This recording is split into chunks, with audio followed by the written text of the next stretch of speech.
What is going on, YouTube? So this video might cause a mob to show up at my house or get some hateful comments and all the fun stuff that goes along with this, but I just wanted to talk today about the biggest, probably disappointment of 2025 that's been for some people, and that is the Nintendo Switch 2. Now, don't get me wrong, I know down the road that this console obviously is going to probably become one of the best all-time selling consoles. It's going to be just like the Switch and blah blah blah. I get it, guys, and I'm not saying that this is overall a horrible console, but I'm just saying that in general it is a pretty big disappointment. Now, take note with a side of salt that I obviously don't have a Switch 2, and I don't plan on getting a Switch 2. I was not that into it, and I wasn't really that into the original Nintendo Switch. We got one on a limb. I wanted to play Breath of the Wild, I wanted to play Mario Odyssey, and a few other titles, but overall the Switch itself has just been sitting on a shelf for a while, and even I find my son not even playing it anymore. When we had also picked up Mario Wonder for Christmas and stuff like that, we played one world and basically called it quits. I don't know what it is about the Switch itself, but it is just not a popular console in this household besides the PS5 or the Series X. Now, what I wanted to talk about this is I was currently at my video game store that I go to, that's a local one here, and I was talking to the owner as, I was trading some stuff in.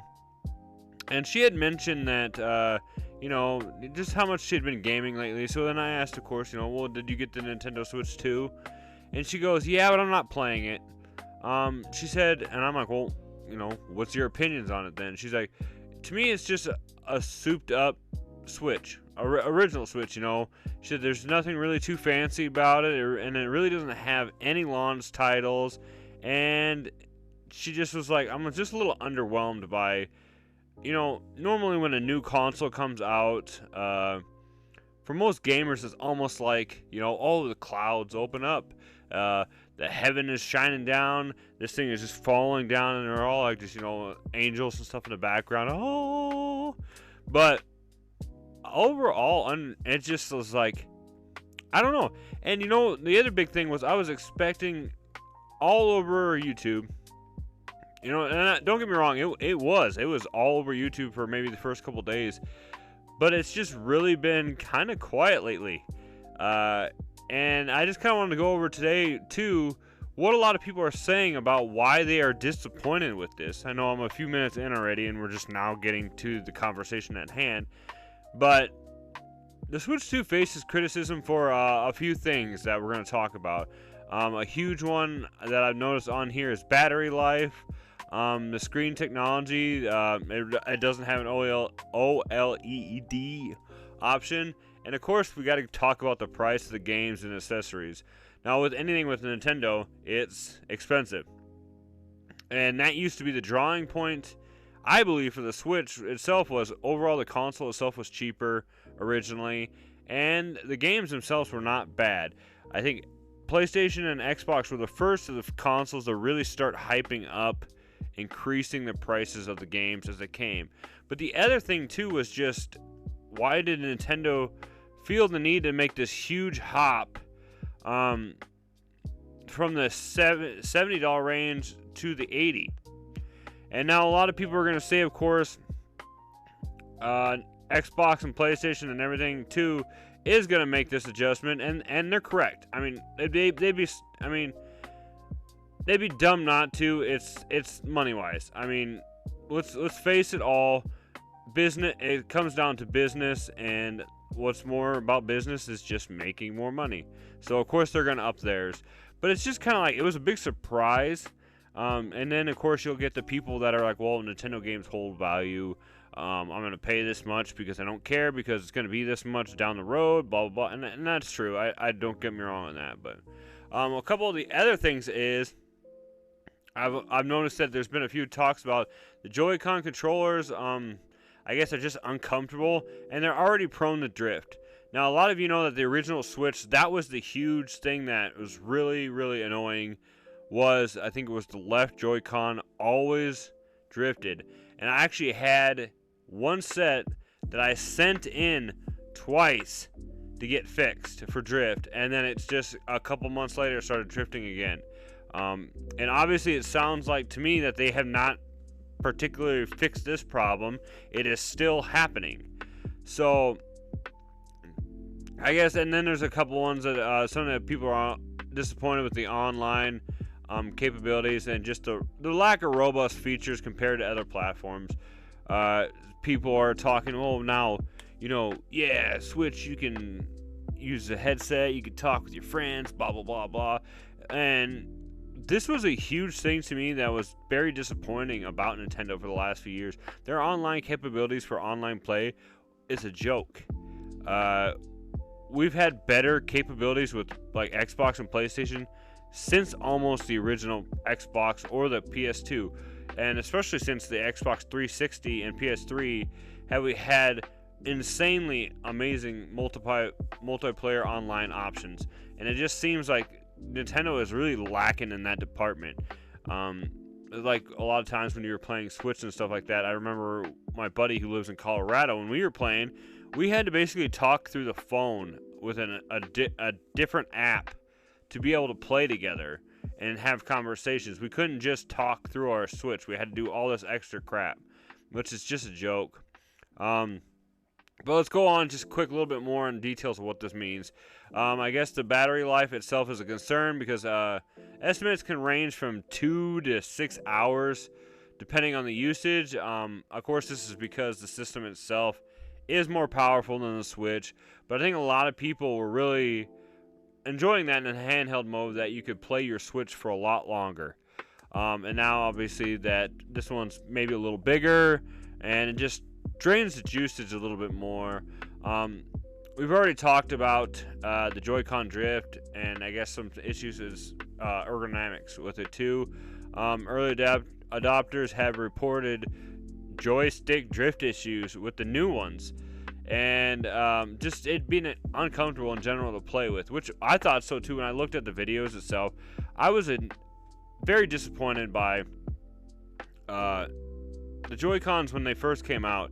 Not only was it the drift thing, but they were just so tiny in my hands. It was nice to have the option, though, I will say, when you got a pair of them, that you could potentially turn them into 2-player games using those ones, and instead of having to buy 4 sets of Joy-Cons. Because the other huge thing is those things brand new are expensive, very expensive. Some of the screen technology, the Switch 2 does have a 1080p screen with HDR support and 120 Hz refresh rate. That was a huge thing that people were really looking forward to, is handheld mode and stuff like that was going to be awesome. It's going to be amazing to have.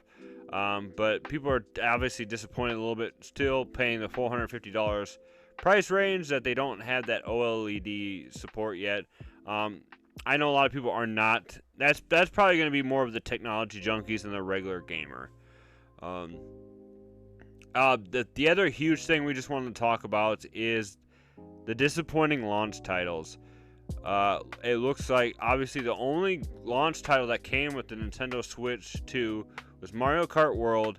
Now don't get me wrong, everybody has been talking about how fun this game is, but a lot of people are talking about, was this originally supposed to be like, it could have possibly just been a Switch title.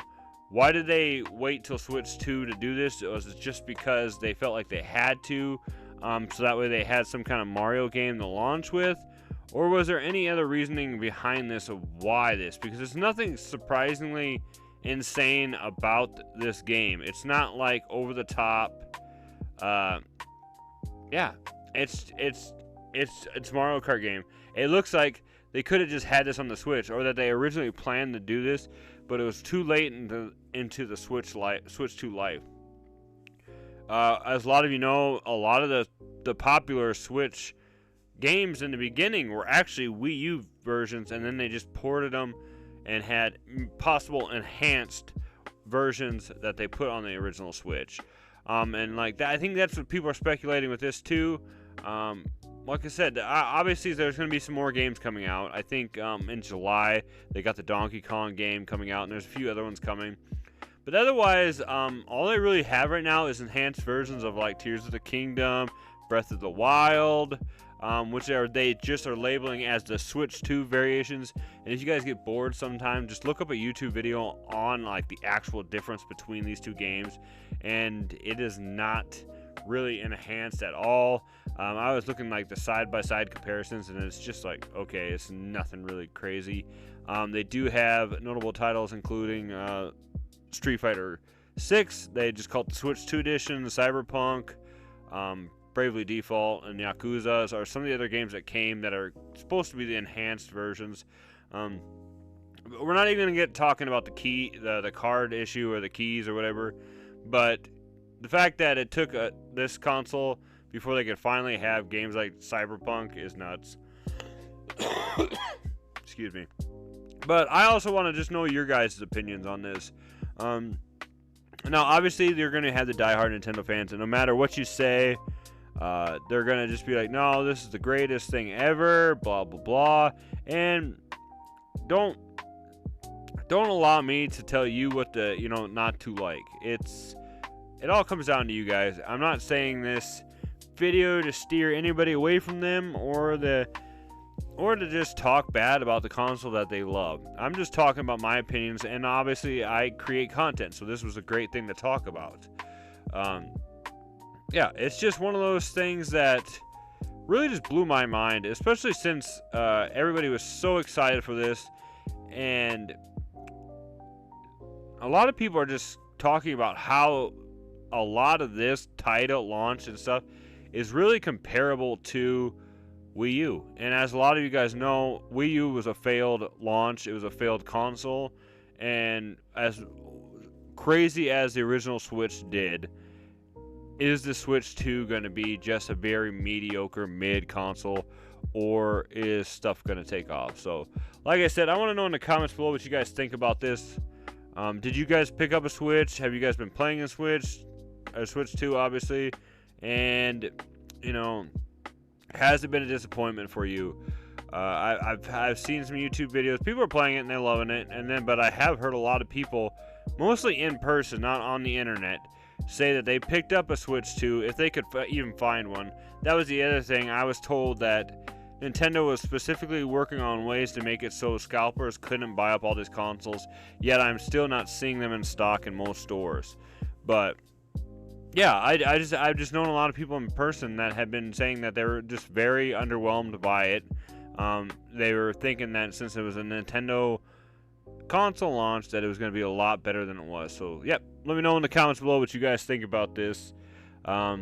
It's very interesting to me. So, as always, stay retro, my friends. We'll see you in the next video, guys. God bless.